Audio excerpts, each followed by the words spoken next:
بسم اللہ الرحمن الرحیم۔ السلام علیکم جی، میں ہوں نایاب اکمل، حاضر ہوں ایک نئے ولاگ کے ساتھ۔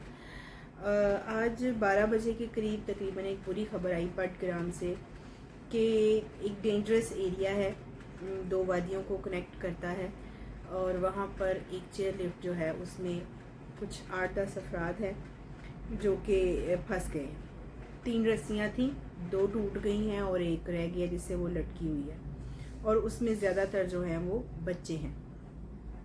تو یہ ایک بہت ہی دل کو دہلانے والی خبر تھی، کیونکہ بذات خود میں بھی ایک ماں ہوں، اور جب بچے باہر نکلتے ہیں تو ہر ماں ان کی خیر و عافیت کی دعا کرتی ہے۔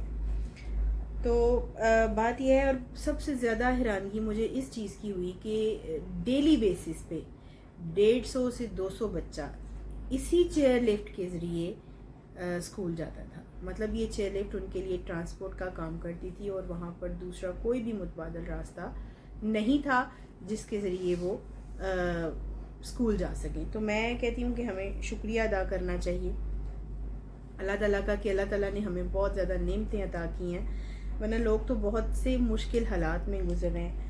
تو اب بات آتی ہے اس کو ریسکیو کرنے کی۔ تو کوئی بھی سویلین ادارہ تو ایسا نہیں ہے ہمارے پاس جو اتنا ٹرینڈ ہو کہ اس آپریشن کو ریسکیو کر سکے، اس حادثے میں پھنسے ہوئے لوگوں کو بچا سکے۔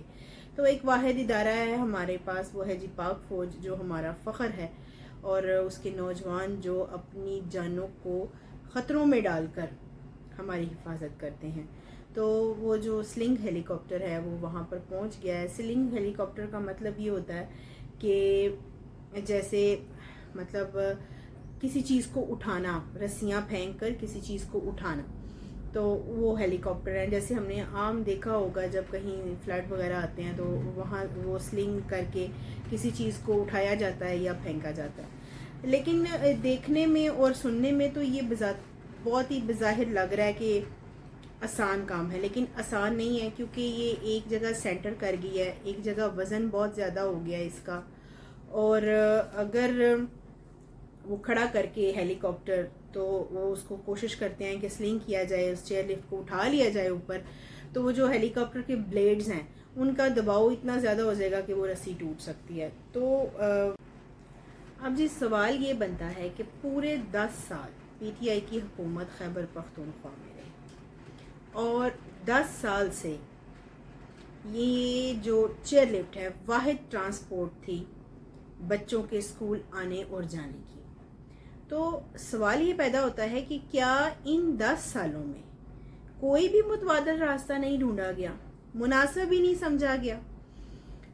جب پی ایم ایل این کے دور میں حکومت جو ہے وہ روڈز بناتی ہے، تو یہ کہتے ہیں جی روڈز سے کیا ہوتا ہے، روڈ سے کوئی ملک ترقی کرتا ہے؟ ہم انسانوں پر خرچ کریں گے۔ تو نہ تو انہوں نے انسانوں پر خرچ کیا، نہ روڈز پر خرچ کیا، بلکہ پورے کے پی کے کا یہی حالات ہیں۔ اس میں جو ہے نا کہیں بھی کوئی ترقیاتی کام نظر نہیں آتا۔ 15 اگست کو ضلع کوہستان میں 5 افراد جو کہ سیلاب میں پھنس گئے تھے، اور وہ 5 گھنٹے تک انتظار کرتے رہے کہ ہمیں کوئی ریسکیو کرنے کے لیے آئے گا۔ لیکن جو صوبائی حکومت کا ہیلی کاپٹر تھا وہ تو ظاہری بات ہے بنی گالا کا رکشہ بنا ہوا تھا، تو وہاں پر تو کوئی نہیں پہنچا۔ بات کرنے کا صرف مقصد یہ ہے کہ جب آج میجر جنرل عادل رحمانی، یہ وہ سپوت ہے ہماری قوم کا جس نے اپنی جان کو خطرے میں ڈال کر ان بچوں کو ریسکیو کیا، اگر یہ لوگ وہاں نہیں پہنچتے تو کون ریسکیو کرتا بچوں کو؟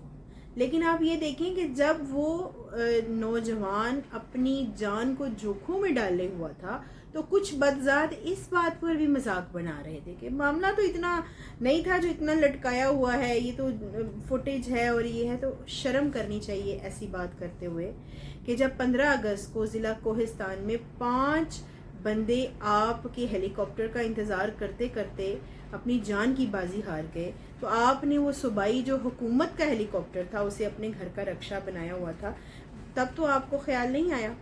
لیکن پاک فوج پر آواز اٹھانے سے پہلے پاک فوج کو گندا کرنے سے پہلے کم از کم سوچ تو لیجئے. اب یہ جو نعرہ لگاتے ہیں، یہ جو دہشت گردی ہے، اس کے پیچھے وردی ہے. شرم کریں اس بات کو کہتے ہوئے. یہ روزانہ کی بنیاد پر جو شہادتیں ہو رہی ہیں، یہ کیسی دہشت گردی ہے کہ وہ اپنی وردی والوں کو، اپنے ٹرینڈ لوگوں کو مروا رہے ہیں. ایک 22 سال کا بچہ اپنے سینے پہ 22 گولیاں کھاتا ہے اور 35 دہشت گردوں کو جہنم واصل کرتا ہے. تو اتنے کامیاب فوج، اتنے بہترین ٹیم جو صرف پاکستان کے پاس ہے. دنیا بیرونی ملک جو ہے وہ پاکستان فوج کی تعریفیں کرتی ہے، لیکن دیکھیں یہ لوگ اس طرح سے فراموش کر دیتے ہیں. انتہائی دکھ ہوتا ہے اس چیز کو. آج جب وہ چیئر لفٹ میں بچے پھنسے ہوئے تھے تو کوئی سیاستدان وہاں نہیں تھا.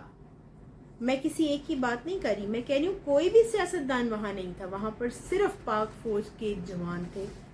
پاک فوج کے جوان وہ تھے جنہوں نے اپنی جانوں کو داؤ پر لگایا. اتنا جو کمپلیکیٹڈ آپریشن تھا اس کو کیا. اتنا حوصلہ، اتنی جرت کسی سیاستدان میں نہیں ہے. تو کسی سیاستدان کے پیچھے لگ کر پاکستان کو، پاکستان کی فوج کو نقصان مت پہنچائیے. اور اب بہت کچھ بدلنے والا ہے، جسے ہم اظہار خیال سمجھ کر ہر لیمٹس کراس کر جاتے تھے.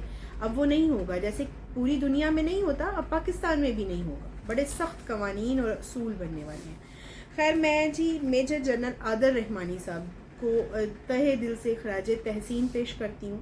میں سلیوٹ پیش کرتی ہوں کیونکہ میں ایک ماں ہوں اور میں سمجھتی ہوں کہ جن ماؤں کے بچے وہاں پر لٹکے ہوئے تھے، ان میں سے کچھ بچے بے ہوش ہو گئے، ان ماؤں کو کیا گزرتی ہوگی. تو اللہ پاک سب کے بچوں کو اپنے حفظ و ایمان میں رکھے. اور میرا پھر وہی نعرہ ہے، پاکستان زندہ باد، پاک فوج پائندہ باد. ملتے ہیں نئے ولاگ میں. Thank you G.